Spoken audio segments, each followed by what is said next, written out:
بسم اللہ الرحمن الرحیم۔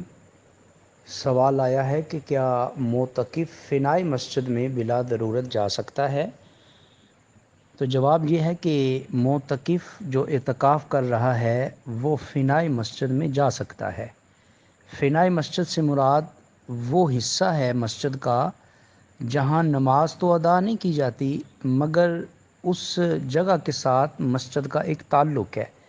مثال کے طور پہ مساجد میں جہاں جوتے اتارے جاتے ہیں وہ فنائی مسجد ہے، جہاں وضو کیا جاتا ہے وہ فنائی مسجد ہے، جہاں طہارت حاصل کی جاتی ہے وہ فنائی مسجد ہے۔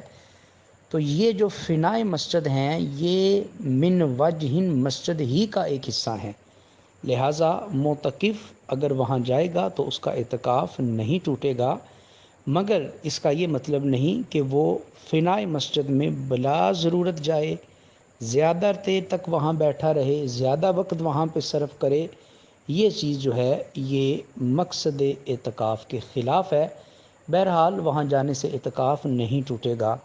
واللہ اعلم بالصواب۔